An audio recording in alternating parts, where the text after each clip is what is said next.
係想嚟同你傾下嘅，分享我嘅故事嘅。你係咩事咧？你係咩狀況啊？我係講我朋友嘅故事。哦，你朋友嘅故事啊？係，我有個朋友咧，佢咧就係一個單親媽咪嚟嘅。咁佢依家咧個女啊，已經生咗個女，係已經6歲噶啦。咁佢本來咧就同佢男朋友，即係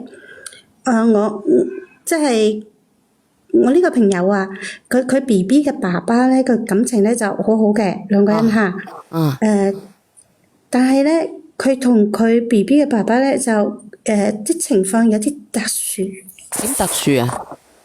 點講咧？就係聽講定係知道？係知道。知道講啊！呢個 BB 嘅爸爸咧就同我呢個朋友咧就有血緣關係嘅。明白。係啊。咁其實我都唔好意思，唔知點講。反正就係你講人哋定係講你自己？我朋友唔係講啊，我朋友。咁點解會唔好意思咧？因為佢哋嗰啲關係啊。我見你講翻佢啦，我講翻我朋友個 BB 啦。咁佢個 BB 係做試管嘅，咁咧個 BB 依家咧就好健康，係個女女嚟嘅。係啊，我唔知點講啊，反正你講你個慢慢講。係，反正就兩個人咧就感情好好好親嘅。咁咧第一次咧，係個朋友 BB 嘅爸爸主動嘅。咁當時咧，佢主動擒埋嚟，咁我朋友咧就當時就第一次就諗住就推開佢啊嘛。咁佢自己知道咁係唔啱嘅，佢想反應過嚟嗰陣時，嗰個男嘅已經衝咗入去啦，跟住就一發不可收拾啦。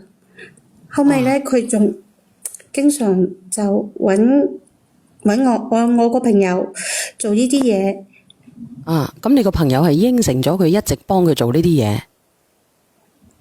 咁因為佢哋兩個人因為可能做下有啲感覺啊，咁樣相處耐咗咧，咁越嚟越有 feel 啊，知嘛？越有 feel，即係愛嘅感覺。係啊，我而家講起身，我自己都好緊張啊，小圓姐姐。你唔使唔緊張，我哋講人哋嘅啫嘛。好似我成日講人哋嘅時候咧，我係唔會緊張嘅，因為唔關事嘅事啊嘛。事骨間己，雖然我勞心啫，但係我唔會勞碌啊，唔會震噶嘛。咁我個朋友咧就都知道佢咁樣做係唔啱嘅。點解唔啱咧？即係佢哋兩個有血緣關係啊。明白，你講啊。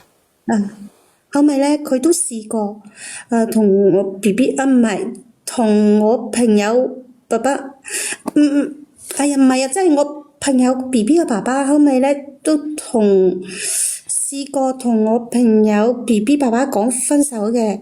但係咧個男仔就唔應承咯。咁我朋友咧就每次出去相睇啊，就為咗避開呢段感情啊嘛，就每次出去相睇嗰陣咧，有啲異性男朋友約我呢個朋友，咁咧佢知道咗咧就好猛整，又反對咯。你哋等等先，姐姐，你等等先啊！直播間嗰啲人，你係咪自己做主角㗎？我想問下直播間嗰啲人，你出下聲啊！你自己做埋主角㗎係咪？你自己做埋編劇㗎係咪？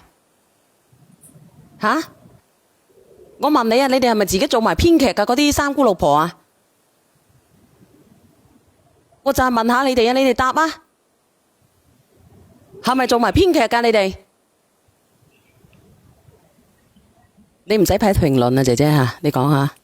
我真係好無語㗎，嗰啲閪佬咧，佢自己做埋編劇㗎喎，做埋編劇㗎，好犀利㗎。你講。其實我都係靜雞雞上嚟同你傾下嘅，即係我嗰個朋友佢好亂，佢想問我，我就上嚟同你傾下，我想揾方法解決下。你係點樣？家陣咧就係講到嗱，之前講我有兩個問題想問完我落咪啦。你都未聽佢講完啊？唔係，點解你朋友咧同嗰個男人咧啲房某事咧，你咁清楚啲細節都咁清楚？第二，咁點你上嚟訴求啲乜嘢？第三，唔好意思，三個問題，點解你朋友唔訴求，你上嚟訴求咧？係咁啦，問完啦，拜拜。其實係佢面皮薄，想我上嚟同佢講下。你朋友定係你自己啊？係我好朋友嚟嘅。哦，你慢慢講咧。咁你聽我講完先嚇。嗱，我嗰個朋友咧，佢相睇翻嚟咧，佢男朋友就好猛整，咁咧每次咧都會唔帶雨衣懲罰佢啊！你明唔明我講乜嘢啊？好似霸道總裁咁樣嘅喎，唔帶雨衣。係啊，咁我嗰個朋友後尾咧，佢就唔敢再去揾其他異性朋友，都唔敢去。多謝呢個朋友仔麼麼噠啊！係啊，佢哋兩個人就好似平常嗰啲夫妻咁樣一齊喺屋企度過日子啦。咁樣佢對我朋友咧係好好嘅喎，好聽我朋友話㗎。但係咁我朋友佢依家好迷茫，點講咧？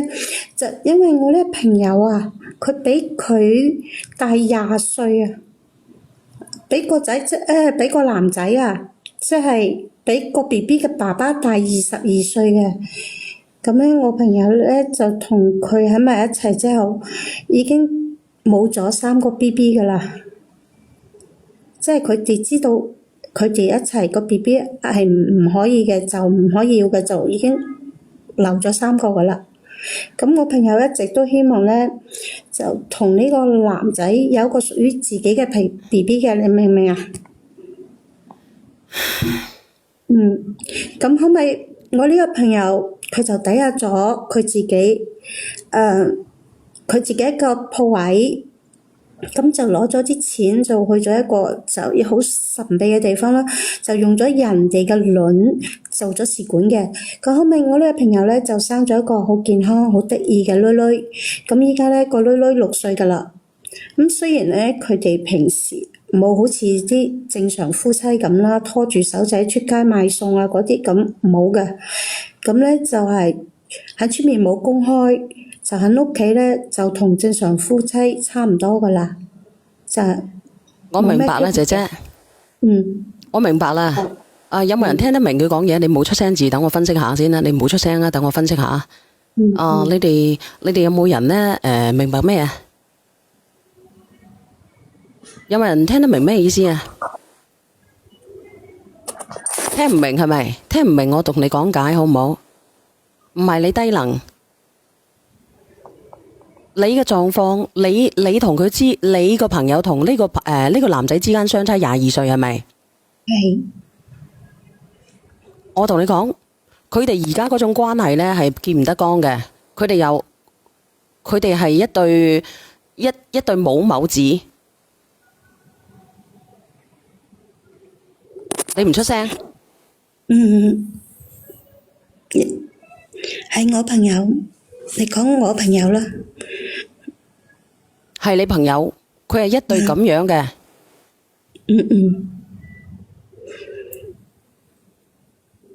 然之後呢？